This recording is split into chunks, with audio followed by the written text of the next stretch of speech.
खरा हूँ, आम्ही पण एक्साइटेड आहोत। फर्स्ट टाइम मी लुंगी घालणार आहे। झेंडा उलट्या बाजूला फडकतो आणि नील चक्र सगळीकडून सेमच दिसतं। तर ही गोष्ट खरी आहे की खोटी आहे हे कन्फर्म केलं मी पंडितकडे। नमस्कार मित्रांनो, वेलकम बॅक सगळ्यांना आपल्या यूट्यूब चॅनलमध्ये। मी अत्रीमुळे तुमचं स्वागत करतो। तर आज आहे आपला जगन्नाथपुरी सिरीजचा दुसरा दिवस। तर जे लोक डायरेक्ट या व्हिडिओवर आले त्यांच्यासाठी मी सांगतो की कालचा दिवस आपण पीठापुरममध्ये होतो। तर काल आपण श्री दत्तांचं दर्शन घेतलं आणि आज आलो आपण जगन्नाथपुरीला। तर हे पुरी स्टेशनला आम्ही लोक आता उभे, इकडे बघू शकता पुरी लिहिलं।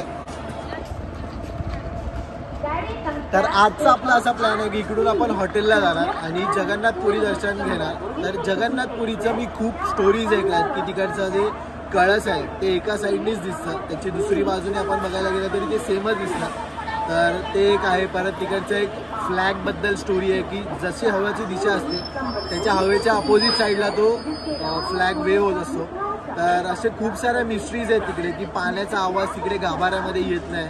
तर ते काय काय अजून मी तुम्हाला डिटेलमध्ये सांगेल हळूहळू। तर अजून आपण 3 दिवस इकडे असणार आहे आणि 3 दिवस पूर्ण पुरी फिरणार आहे। आज आपण जगन्नाथपुरीचं मेन दर्शन घेणार आहे मंदिरात। तर चला आता आपण पहिले तर हॉटेलला जाऊया।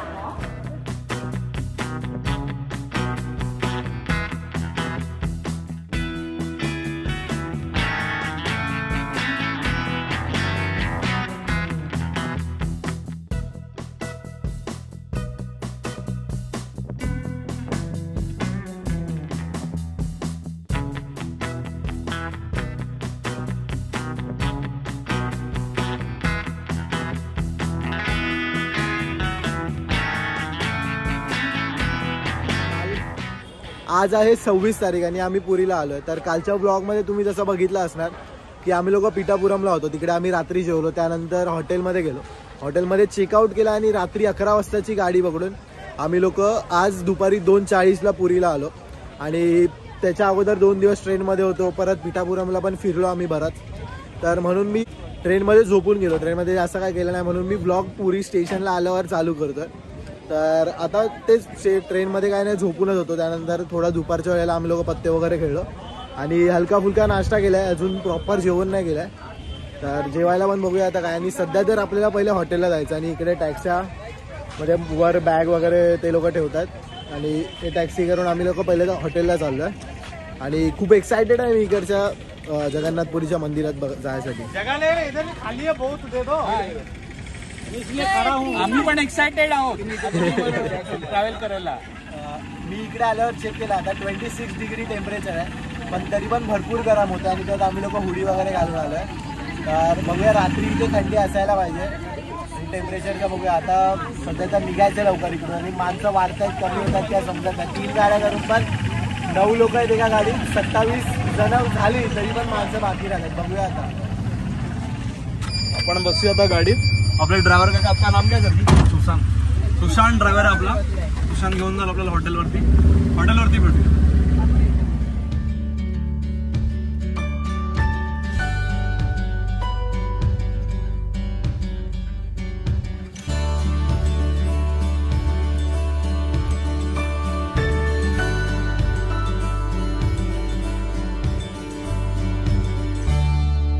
तर आम्ही रूममध्ये चेक इन केलं आहे आता आणि जबरदस्त रूम आहे, मला खूप आवडली।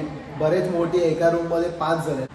तर ही अशी काहीतरी आमची रूम आहे। इकडे एंट्री केल्यावर एक बेड आहे आणि राईट साईडला इकडे बेसिन वगैरे किचनचं जर काय असेल बघायचं आणि हा बाथरूम आहे, इकडे आम्ही गेला ना सध्या।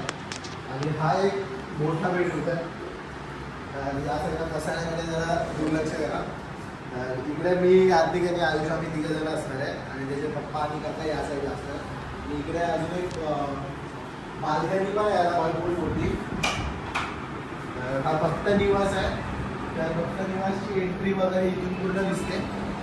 तर हे असा पूर्ण हा भक्त निवास आहे आणि एवढी मोठी आमची बाल्कनी। तर भरपूर स्पेशियस अशी आम्हाला रूम मिळाली आणि अजून 3 दिवस आपण इकडे असणार आहे। तर आजचा प्लॅन तर हाच आहे की मंदिरात जायचं इकडच्या मेन जगन्नाथपुरीच्या। आता तो आंघोळीला गेला, सगळे आंघोळ वगैरे करून आपण निघूया। आणि आज इकडे मी घालायसाठी लुंगी आणली आहे। तर फर्स्ट टाइम मी लुंगी घालणार आहे। बघूया कसा एक्सपिरियन्स होता.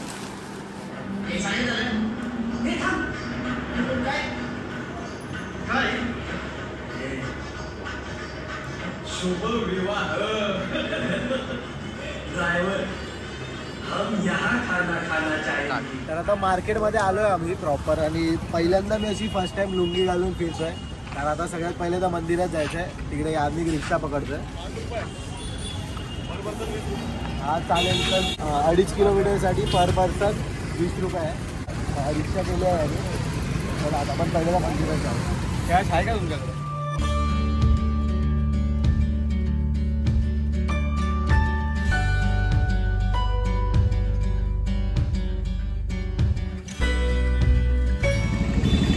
सो गाईज आता आम्ही ऑटोमध्ये बसलोय. जसं तुम्ही बघतायत तिथे तरी बसलाय. तिथे यादनिक आहे. आम्हाला सध्या तरी खूप भूक लागली होती.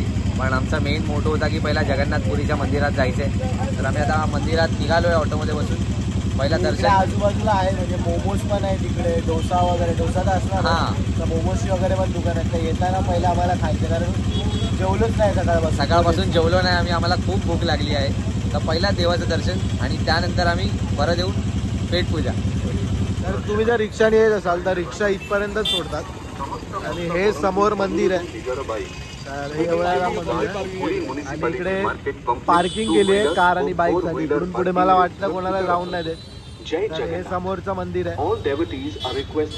इथपर्यंत आता चालत जायचं एवढं.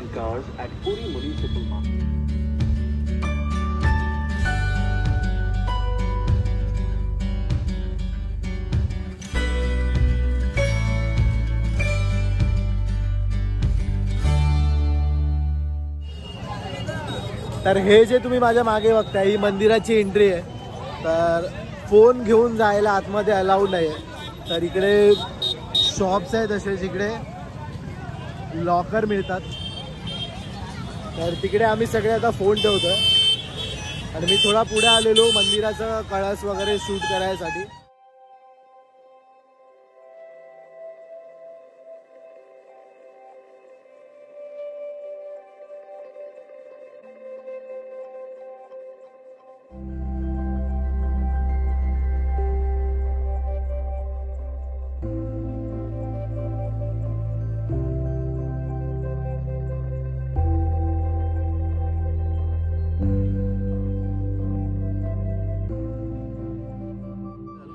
मस्तपैकी दर्शन झालं आता आमचं. आणि आम्ही भरपूर वेळ आत फिरलो. आम्ही एका पंडित होते त्यांच्यासोबत गेलेलो. मंदिरात आत गेल्यावर तिकडे भरपूर मंदिर आहेत छोटे छोटे छोटे. तर प्रत्येकाचं एक वेगळं इम्पॉर्टन्स आहे. तर तो त्यांनी आम्हाला स्टोरी रूपात समजावून सांगितला. परत तिकडची मेन मंदिराची स्टोरी सांगितली ती मी तुम्हाला आता थोडक्यात सांगतो. एक राजा होता आणि त्याला 3 लाकडं समुद्रात मिळाली. ती कशी मिळाली ती पण त्याची एक लॉंग स्टोरी आहे. लाकडांना मूर्ती करायची होती त्याला आणि त्याला कोण भेटत नव्हतं. तर त्यांना एका म्हाताऱ्यांनी मदत केली आणि ते 14 दिवसामध्ये अर्धवटच मूर्ती बनवली. आणि त्यांची जी राणी होती राजाची त्यांनी डिस्टर्ब केलं त्यांना. 21 दिवस डिस्टर्ब करू नको असं त्या म्हाताऱ्यांनी सांगितलेलं. पण त्या राणीला भरोसा नव्हता की म्हातारा मरेल जिवंत राहील. तर अशी ती स्टोरी होती. आणि त्यानंतर म्हणून ती अर्धवट राहिली मूर्ती. आणि अर्धवट मूर्ती पूजायची नसते म्हणून ते दोघं जण राजा आणि राणी खूप मोठं पाप झालं म्हणून जीव द्यायसाठी समुद्रात जात होते. आकाशवाणी झाली तेव्हा आणि त्या दोघांना सांगितलं की जे होईल ते होईल आणि याच मूर्तीला जगन्नाथ असं नाव पडेल. तर पूर्ण जगाचा नाथ म्हणून जगन्नाथ तर असं ते नाव पडलं. आणि ही मूर्ती आता इकडे. तर ही अशी थोडक्यात इकडची स्टोरी होती. आणि त्यांना आम्ही जे फ्लॅग आणि जे नीलचक्र बोलतात त्याला जे मी तुम्हाला सांगत होतो सगळीकडून सेम दिसतं. तर ते मिथ आहे. ते बघू शकता हे वर जे ते झेंडा उलट्या बाजूला फडकतो आणि नीलचक्र सगळीकडून सेमच दिसतं. तर ही गोष्ट खरी आहे की खोटी आहे हे कन्फर्म केलं मी पंडितकडे. तर ते दोन्ही पण गोष्टी खोट्या आहेत म्हणजे ते मिथ आहेत लोकांना जे. कारण तुम्ही बघाल इकडून ते सरळच दिसतं. त्या बाजूनी बघणार तरी पण सरळ ते दिसतं. पण आम्ही जेव्हा मंदिराच्या खालून डाव्या बाजूने बघितलं तेव्हा ते साईडने आम्हाला चपटं दिसलं. तर त्याच्यामध्ये काही लॉजिक नाही की तुम्ही जसं फिराल तसं ते फिरेल वगैरे. तर ते एक मिथ आहे. आणि फ्लॅगचं पण मिथ आहे. तर असं काही नाही आहे की हवेच्या उलट्या बाजूला फिरतो. ते एक गोष्ट खरी आहे की इकडे बाकी कुठल्या मंदिरावर तुम्हाला ध्वज बघायला नाही मिळत पण याच मंदिरावर तुम्हाला ध्वज बघायला मिळतो. तर ही अशी बेसिकडची स्टोरी होती. आणि मला खूप भारी वाटलं आतमध्ये जाऊन. तिकडचे जे हाय पॉवर्स होते ते फील होत होते स्वतःला. आणि आम्ही 2 वेळा दर्शन केलं. 3 असे स्वीट स्पॉट्स आहेत जर तुम्ही इकडे येत असाल तर, की सकाळी, दुपारी आणि रात्री 15-15 मिनिटाला एक जवळ जाऊन दर्शन मिळतं, जे भोग झाल्याच्या नंतर. तर आत्ता आम्हाला 9 वाजल्यानंतर परत 15 मिनिटाचा जो गॅप होता त्याच्यामध्ये आत जायला मिळालं. नाहीतर आपण जर नॉर्मल दर्शन घ्यायला गेलो तर ते बरंच लांबून मिळतं आपल्याला, त्याच्यामध्ये जवळजवळ 50 फूटचं अंतर असेल. पण जर आपण त्या स्वीट स्पॉटला गेलो 15 मिनिटाच्या, तर ते पंडित आमच्यासोबत होते, त्यामुळे आम्हाला सुंदर दर्शन झालं. 2 वेळा झालं, एकदा लांबून आणि एकदा जवळून. तर खूप भारी वाटतं आता मनाला. आणि माझे 4 धाममधले 3 धाम आता इकडे कंप्लीट झाले. तर मंदिरातून आता घरी आलो आणि मध्ये आम्ही एका हॉटेलमध्ये जेवलो. मारवाडी हॉटेल होतं ते. ओके होतं जेवण, एवढं पण खास नव्हतं. तर आता भरपूर थकलो आहे आणि तिकडे कारण आम्ही भरपूर फिरलो. जवळजवळ 3 तास आम्ही मंदिरात फिरत होतो. तर आता झोप आली आहे भरपूर. आता झोपतो आणि उद्या परत 7 वाजता आम्हाला बसनी निघायचं आहे पूर्ण इकडचे जे कोणार्कला वगैरे आणि सूर्य मंदिर करून एक आहे ते, म्हणजे ती एक अजून भारी जागा आहे. तर ते पण फिरायचं आहे. त्यासाठी आता झोपायचं आणि थकलेलो म्हणून जेवताना काहीच व्लॉग नाही केलं. तिकडे बसलो जेवायला, खाल्लं आणि डायरेक्ट हॉटेलला झालो. आता 12 वाजून गेलेत. तर झोपतो आता. भेटूया आता उद्याच्या ब्लॉगमध्ये.